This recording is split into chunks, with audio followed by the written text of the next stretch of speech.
What will happen to our world if all the nations that possess nuclear weapons simultaneously enter a war and use their potential? In 2019, scientists from Princeton University developed a possible scenario for doomsday. They modeled a situation in which a conflict begins between Western European nations and Russia. It'll all start with bombing major cities. Just imagine, most population of such European capitals as Warsaw, Prague and Berlin vanishes in a second.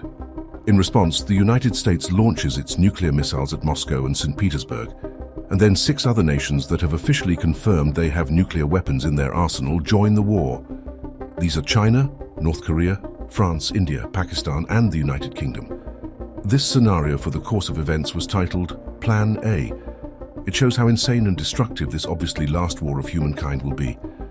However, there have been several moments in our history when the world was on the verge of a nuclear war. But what could have happened if the red button had been pushed? August 6th and 9th, 1945 went down in history as those among the most terrible days in the entire existence of humanity.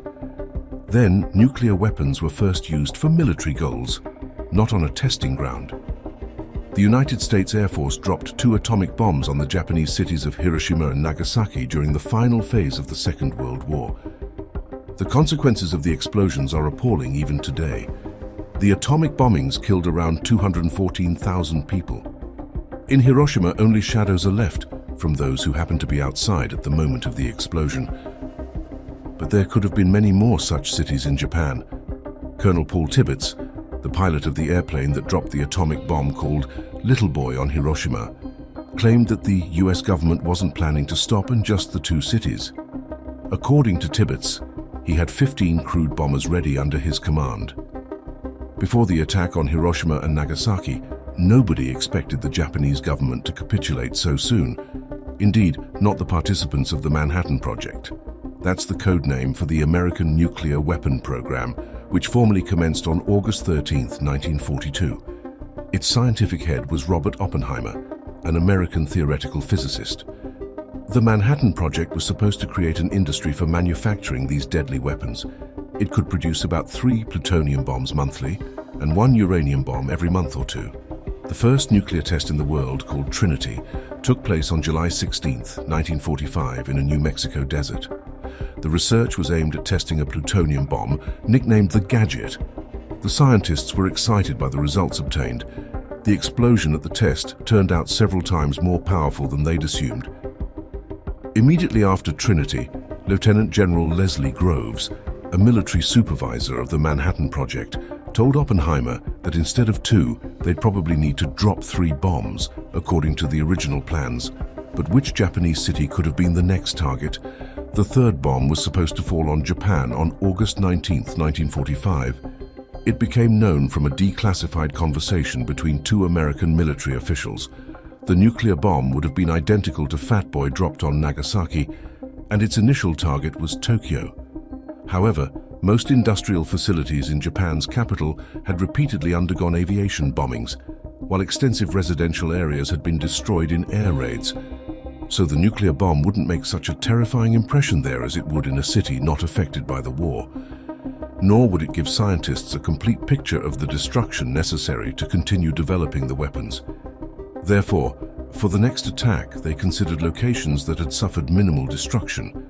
The list of targets booked for the strike included Yokohama, the 2nd largest Japanese city after Tokyo, Hokura, Niigata, and Kyoto. Kyoto, Japan's former capital, was virtually undamaged by bombings during the Second World War and came under threat.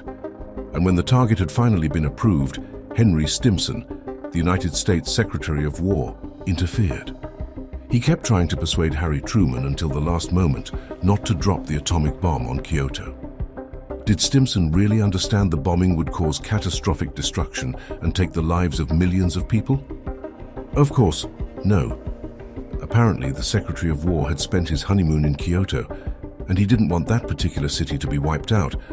Fortunately, Japan capitulated, and it saved it from new bombings. However, what if the red button had been pushed anyway? Let's imagine Stimson did persuade the president not to drop the bomb on Kyoto. Then the most probable candidate for the next strike would be Tokyo. Then on the night of August 19th, 1945, a bomber with a deadly load would have departed from the American military base. A few hours later, instead of dawn, Tokyo residents would behold an extraordinarily bright flash. A 21-kiloton explosion would rumble the city. Around 70,000 people who would happen to be in the epicenter at the moment of the explosion would die within seconds. Another 60,000 would receive severe injuries and a lethal dose of radiation. Within a few minutes after the explosion, about 30% of the city's population would die. Tokyo's wooden buildings of the last century's 40s would collapse like a house of cards. The Japanese emperor and his government would probably die in the nuclear attack, as they were in the capital's downtown. Had the third atomic bomb fallen on Japan, it would have thrown the nation many centuries back, and the consequences of the Second World War would be haunting it still now. But not only Japan would have been jeopardized, because soon after the Second World War, the world found itself on the edge of a new, full-scale nuclear war. A couple of weeks after the victory over Nazi Germany, the United States and United Kingdom got down to developing military plans for destroying the Soviet Union. Those plans aimed at destroying the communist state with a series of nuclear strikes. The operation was codenamed Operation Unthinkable. The US and the UK feared that the USSR had placed so many of its troops in Europe that it thus posed a threat, and considering that Stalin's moods were unpredictable, a new war could break out at any moment. According to a note preserved in the archives of the American Federal Bureau of Investigation, Churchill, the British Prime Minister, believed that dropping an atomic bomb on the Kremlin would make it easy to take the Soviet Union under control. Furthermore, a nuclear strike on the USSR would prevent Allied forces from casualties among American and British troops. But the UK wasn't the only one to plan to use atomic weapons against Stalin. According to documents, in the period from 1945 to 1949, the Pentagon developed a total of 9 plans for a nuclear war against the Soviets. One of the most famous of them, developed in 1949, was codenamed Operation Dropshot. According to this plan, the US was supposed to drop at least 300 nuclear bombs and 26,000 tons of regular bombs on 200 targets on 100 cities and towns of the Soviet Union, including Moscow and Leningrad, today's St. Petersburg. Moreover, a land military campaign against the USSR was to begin in order to ensure its complete defeat. According to the archives, the war was scheduled to start on January 1st, 1957. But what stopped the UK and the US? Did they fear millions of victims and potential destruction on almost half of the continent? No. For many years, their only obstacle was a lack of atomic bombs and planes. By 1948, Washington's arsenal comprised 50 atomic bombs and only 32 B-29 bombers which could carry them. But in 1949, the US produced another 250 nuclear bombs, and Operation Dropshot was about to begin. But then, unexpected news took the world aback. The Soviet Union had developed its own atomic bomb. The American military realized that communist nuclear potential was relatively small, but they couldn't ignore the fact that they had such weapons. Finally, in 1960, 12 years later, all the likely American strategies in case of a nuclear war were combined in the single integrated operational plan. If it had been implemented, there would have been a simultaneous mass nuclear strike on nuclear forces, military facilities, and major cities of the USSR, as well as China and Eastern Europe.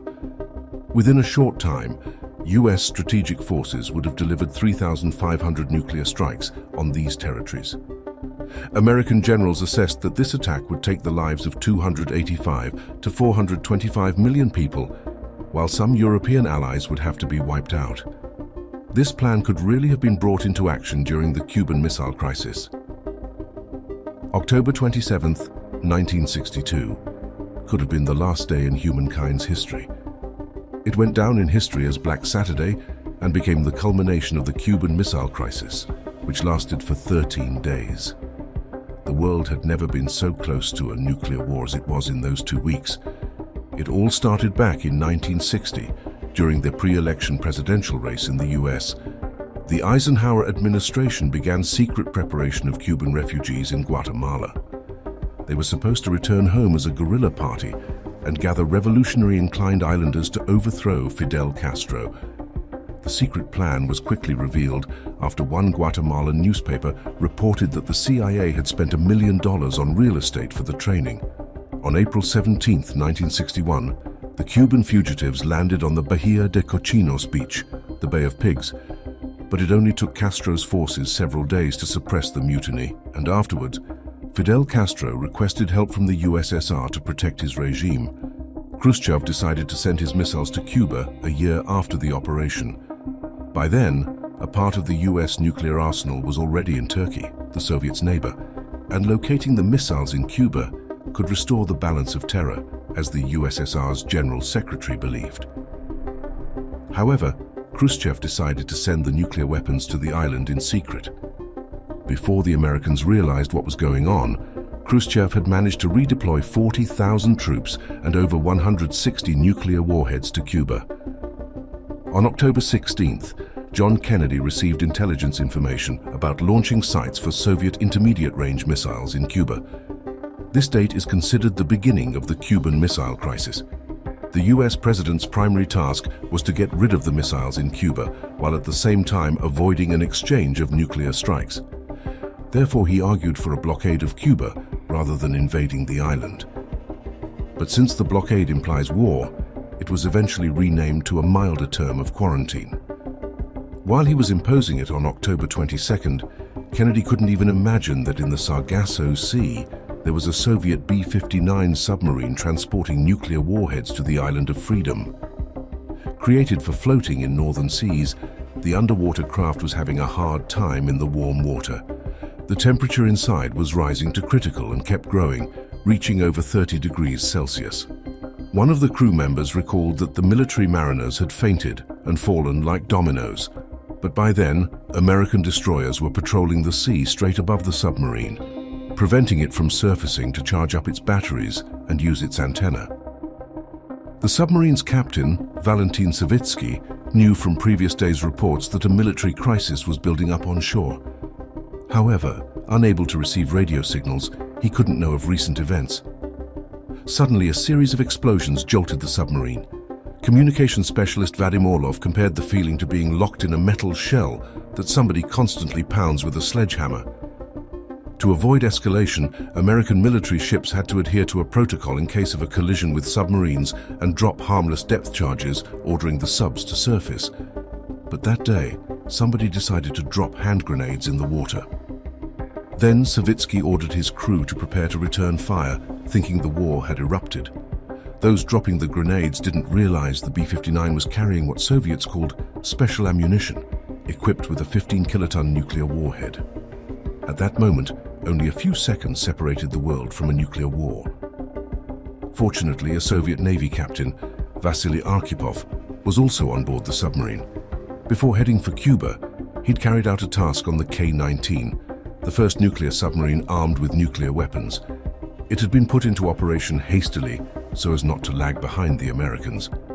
In the summer of 1961, the K-19 was participating in exercises off the Greenland coast when the reactor's cooling system failed.